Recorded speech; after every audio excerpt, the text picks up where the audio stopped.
Blender machine বা bitter machine বা hand weeks যদি বাড়িতে না থাকে আপনারা কিভাবে এরকম সুন্দর একটা পারফেক্ট কেক বানাবেন সেটাই আপনাদের সাথে আজকে শেয়ার করতে চলে এসেছি। আর এই রেসিপিটা হয়তো এর আগে কেউ আপনাদের সাথে শেয়ার করেনি, আমি হয়তো আপনাদের সাথে ফার্স্ট এই রেসিপিটা শেয়ার করতে যাচ্ছি। এরকম একটা সুন্দর কেক বানাতে যদি আপনাদের বাড়িতে একটা মাত্র কৌটা থাকে তাহলে আপনারা এই কেকটা নিশ্চিত বানাতে পারবেন। তো চলেন আজকের মূল রেসিপিতে চলে যাই। কেকটা বানানোর জন্য সর্বপ্রথম এখানে শুকনো উপকরণগুলো আগে থেকে নিয়ে নিচ্ছি। তো এখানে নিয়েছি হাফ কাপ ময়দা, নিয়েছি 1 টেবিল চামচ কোকো পাউডার, দিয়েছি পরিমাণ মতো লবণ, দিয়েছি 1 টিস্পুন বেকিং পাউডার। এখন এগুলো দিয়ে ভালো করে এটা মিশিয়ে নিচ্ছি। আর এটা কিন্তু আমি চকলেটি কেক বানাচ্ছি, তার জন্য কিন্তু এখানে কোকো পাউডারটা দিয়েছি। এখন এগুলো মিশানো হয়ে গেছে, এটা এক সাইডে রেখে দিয়েছি। এখানে একটা কৌটা নিয়েছি আর এটা কিন্তু আগে থেকে ভালো করে পরিষ্কার করে নিয়েছিলাম। আর এখানে দিয়ে দিয়েছি 2টা ডিম। 2টা ডিম দিয়ে কিন্তু আমি কেকটা বানাচ্ছি।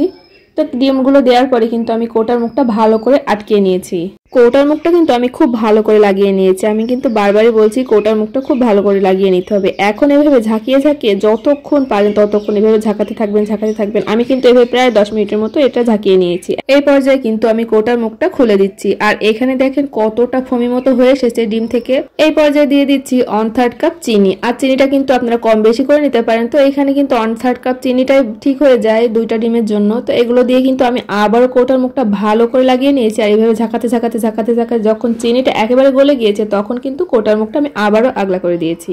দেখতেই পাচ্ছেন চিনিটা কিন্তু একেবারে গলে গিয়েছে। আর এই পর্যায়ে দিয়ে দিয়েছি ভ্যানিলা এসেন্স। এখানে 1 চামচের 4 ভাগের 1 ভাগ দিয়ে দিয়েছি।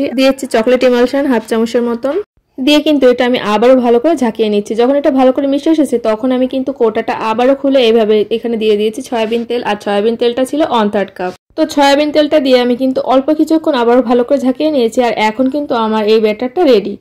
তো একটা পাত্রে কিন্তু আমি এই মিশ্রণটা সবটুকু ঢেলে নিয়েছি। এখন এখানে যে আগে থেকে শুকনো উপকরণগুলো রেখেছিলাম সেগুলো কিন্তু ভালো করে একটা চালনি দিয়ে চেলে নিচ্ছি।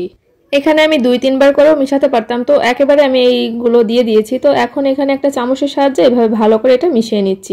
মিশাতে যখন এই পর্যায়ে চলে এসেছে তখন কিন্তু আমার ব্যাটারটা একেবারে রেডি। তো এই পর্যায়ে আমি এটা সাইডে রেখে দিয়েছি। আর যে পাত্রতে আমি এটা কেকটা বেক করতে দিব সেই পাত্রে কিছুটা তেল ব্রাশ করে নিয়েছি আগে থেকে। আর এখানে 1 চামচের মতন ময়দা দিয়ে দিয়েছি, দিয়ে কিন্তু এভাবে ঘুরিয়ে বাকি ময়দাটুকু ফেলে দিয়েছি।